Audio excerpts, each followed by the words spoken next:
అందరికీ నమస్కారం అండి.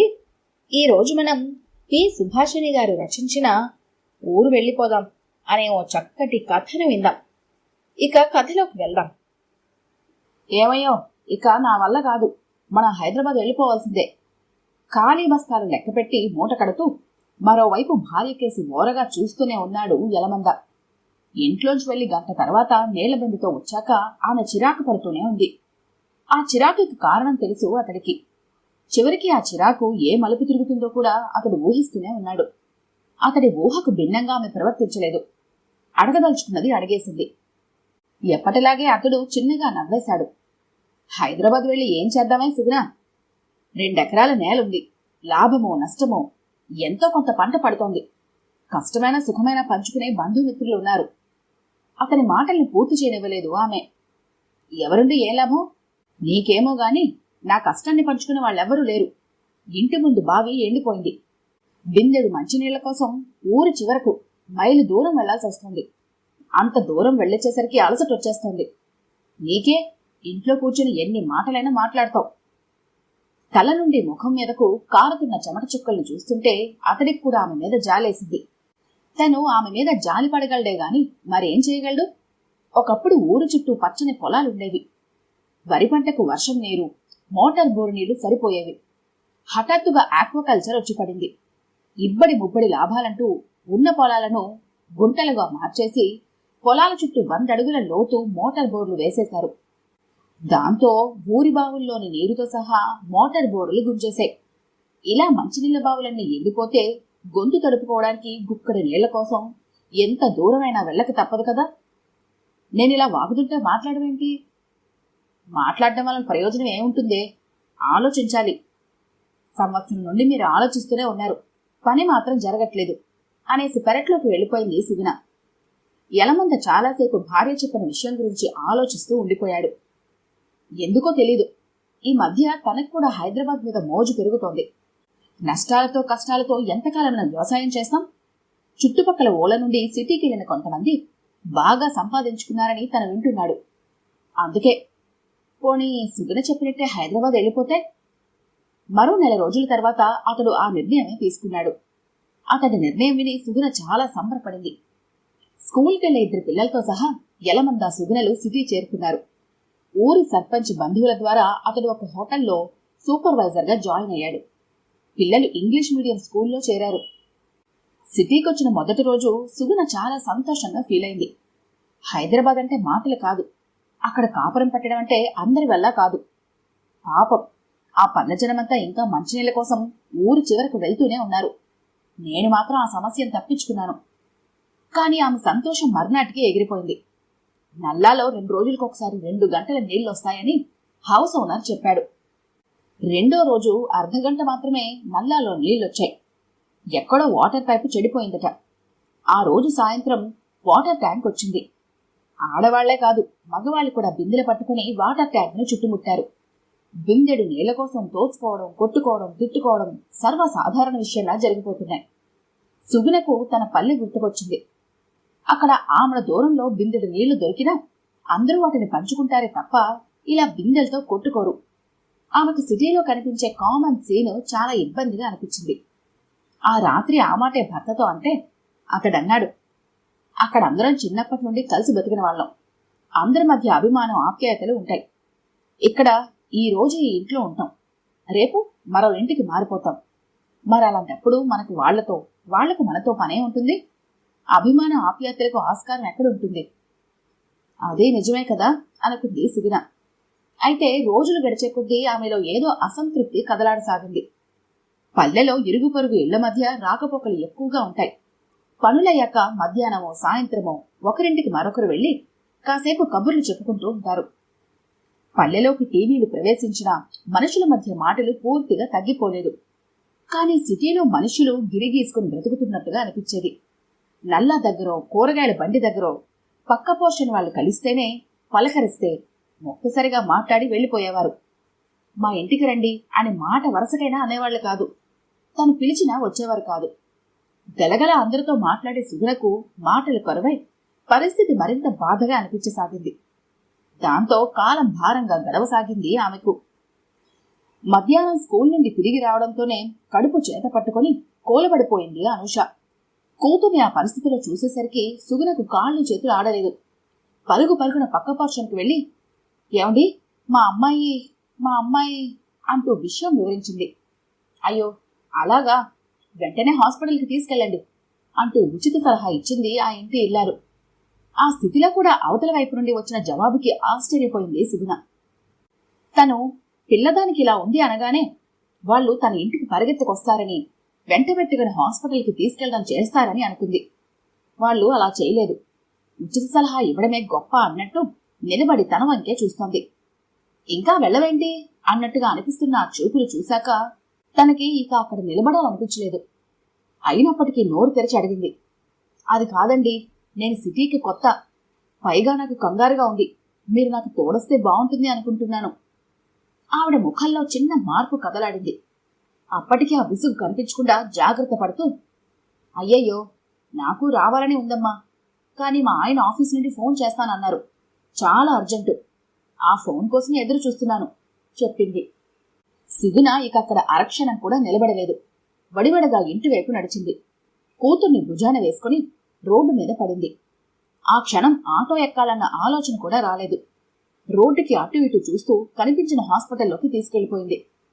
డాక్టర్లు పాపను పరీక్షించి భయపడాల్సిన పని లేదు అని చెప్పాక స్థిమితపడి భర్తకు ఫోన్ చేసింది. మరో గంటకు యలమంద హాస్పిటల్కి చేరుకున్నారు. ఆమె ఒంటి మీద నగలు మార్వాడి కొట్టులో పెట్టి డబ్బు తెచ్చి హాస్పిటల్ బిల్లులు కట్టసాగారు. మర్నాటికి అనూష కోలుకుంది. డిశ్చార్జ్ చేశాక కూతుర్ని ఇంటికి తీసుకొచ్చింది. అయితే అప్పటి నుండే సుగుణ మనసులో ఒక భయం మొలకెత్తి మెల్లగా పెరిగిపోసాగింది. సిటీకొచ్చాం, ఏదోలా బతికేస్తున్నాం, కానీ ఇక్కడ ఈ మహానగరంలో మా కష్టసుఖాల్లో పాలు పంచుకునే వాళ్ళెవరున్నారు? అది అర్ధరహితమైన భయం కాదు. ఆ భయంలో అర్థం ఉంది. దాని గురించి ఆలోచించవలసిన అవసరమూ ఉంది. సిటీలో బ్రతికే చాలా మంది మనసుల్లో గూడు కట్టుకుని ఉండే భయమే అది. కానీ ఉరుకులు పరుగుల మధ్య ఆ భయం గురించి జనం ఆలోచించడం మానేశారు. కానీ విధి అప్పుడప్పుడు కొందరినైనా ఆ భయం గురించి తీవ్రంగా ఆలోచించుకునేలా చేస్తోంది. ఆ రోజు సెలవు కావడంతో యలమంద ఇంట్లోనే ఉన్నాడు. సాయంత్రంగా సుగుణ భర్తతో అంది, ఏమయ్యా, మనిద్దరం అలా మార్కెట్కి వెళ్దామా? అలాగే. సుగుణ చేతి సంచి పట్టుకుంది. ఇద్దరు ఇంట్లోంచి బయటకు నడిచారు. ఇంటికి మార్కెట్కి 1/2 కిలోమీటర్ దూరం ఉంటుంది. వారానికి ఒకసారి ఇద్దరు మార్కెట్ వరకు వెళ్లి వారానికి సరిపడా కూరగాయలు తెచ్చుకోవటం అలవాటే. ఇద్దరూ మార్కెట్కి చేరుకున్నారు. సుగుణ బేరమాడి కూరగాయలు కొని వెనుతిరిగింది. కూరగాయల సంచి ఆమె చేతిలోనే ఉంది. యలమంద ఆమె పక్కనే నడుస్తున్నాడు. మార్కెట్ నుండి బయటపడి 10 అడుగులేశాక మెయిన్ రోడ్ వస్తుంది. ఆ రోడ్డు దాటితే సందుల వెంట ఇల్లు చేరుకోవచ్చు. యలమంద రోడ్డుకొక వైపు నిలబడి అటు ఇటు చూశాడు. వాహనాలేవి రావడం లేదని నిర్ణయించుకున్నాక భార్య చెయ్యపెట్టుకుని వేగంగా నడుస్తూ రోడ్డు క్రాస్ చేయబోయాడు. అయితే అతడు నిలబడిన రోడ్డు వెనక వైపు చూసుకోవడం మరిచాడు. 3 దిక్కులు మాత్రమే పరిశీలించి ముందుకు అడుగైపోవడంతో వెనక నుండి వస్తున్న ఆటోని చూసుకోలేదు. రోడ్డు పక్కగా నిలబడి ఉన్న వాళ్ళిద్దరూ అంత హఠాత్తుగా రోడ్డు మీదకు వస్తారని తెలియకపోవడంతో ఆటో డ్రైవర్ కూడా కంగారు పడ్డట్టుంది. ఆ కంగారులో వాళ్ళని తప్పించాలనే ప్రయత్నంలో ఆటోను మరో పక్కకు తిప్పాడు. అలా తిప్పుతూ బ్రేక్ వేయడంతో ఆటో తిరగబడింది. ఆటో డ్రైవర్ ఎగిరి వెళ్లి డివైడర్ పోల్కి కొట్టుకున్నాడు. ఏం జరిగిందో అర్థం చేసుకుని వెనుతిరిగి చూసేటప్పటికీ ఆటో డ్రైవర్ రక్తపు మడుగుల్లో పడి కొట్టుకోవటం కనిపించింది. వాళ్ళిద్దరూ అటు నడిచారు. జనం కూడా క్షణాల్లో మూగారు. పోలీసులు వచ్చేశారు. అతడిని అక్కడి నుంచి పక్కనే ఉన్న గవర్నమెంట్ ఆసుపత్రికి తరలించారు. యలమంద సుగుణలకు మనసంతా ఏదోలా అయిపోయింది. ఆ డ్రైవర్ వెంట తాము హాస్పిటల్కి వెళ్లాలని అనుకున్నారు. కానీ ఏదో తెలియని భయం. అక్కడ మోగిన వాళ్ళందరూ తమనే అదోలా చూస్తూ ఉండటంతో కలిగిన అపరాధ భావం ఇక అక్కడ ఉండనివ్వలేదు.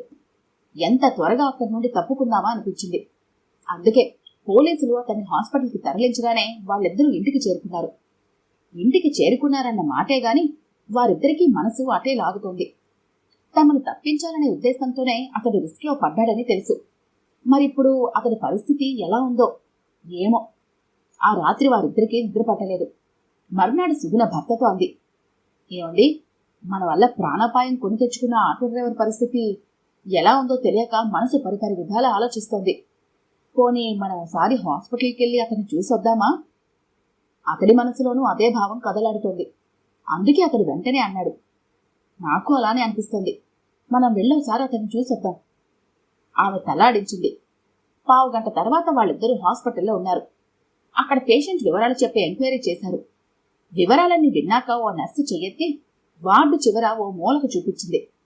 ఆ వార్డులో ఓ మూల బెడ్ మీద ఉందా ఆకారం. బెడ్కి పక్కనే బిక్కుబిక్కుమంటూ చూస్తున్న 25 ఏళ్ల యువతి. వాళ్ళిద్దరూ అటువైపు అడుగులేశారు. ఆ యువతి వాళ్ల కేసు ప్రశ్నార్థకంగా చూసింది. అతడికి తెలిసిన వాళ్ళం చెప్పాడు యలమంద. సరిగ్గా అదే క్షణం పడుకున్న ఆకారంలో చిన్న కదుపు. 2 క్షణాల తర్వాత ఆ కుదుపు ఆగిపోయింది.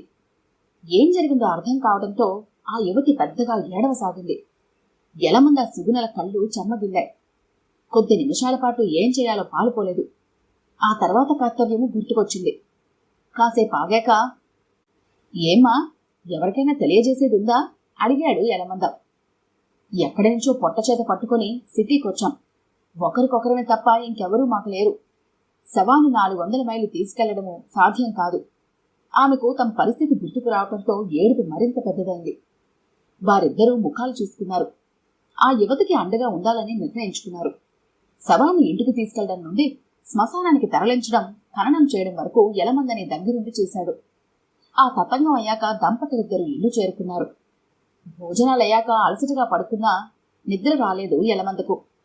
చాలాసేపటి తర్వాత తల పక్కకు తిప్పి చూస్తే సుగుణ కూడా పైకప్పుకేసి చూస్తూ కనబడింది. నిద్ర పట్టలేదా అడిగాడు యలమంద.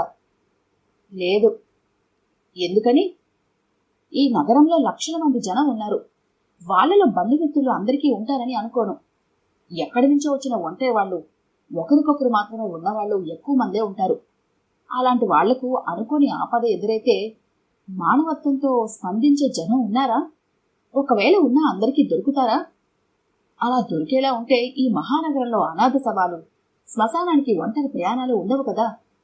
అనాథ శవాల సంఖ్య, ఒకరిద్దరు మాత్రమే తోడొచ్చే అంతిమయాత్రల సంఖ్య క్రమక్రమంగా పెరుగుతోందని వింటూ ఉన్నారు. అదే పల్లెలోనైతే ఒక్కడికి ఏదైనా జరిగితే 100 మంది మూగుతారు. శ్మశానం వరకు కనీసం 100 మందైనా వస్తారు. అవును. చాలాసేపు నిశ్శబ్దం తర్వాత సుగుణ అంది, ఊళ్ళో నీళ్లు లేని బావి ఉంటే ఊరు చివరికెళ్ళి నీళ్లు తెచ్చుకోవచ్చు.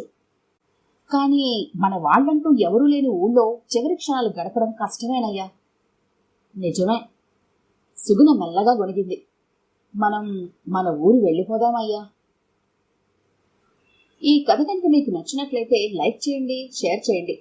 మరిన్ని ఇంట్రెస్టింగ్ కథల కోసం మా ఛానల్ని తప్పకుండా సబ్స్క్రైబ్ చేసుకోండి.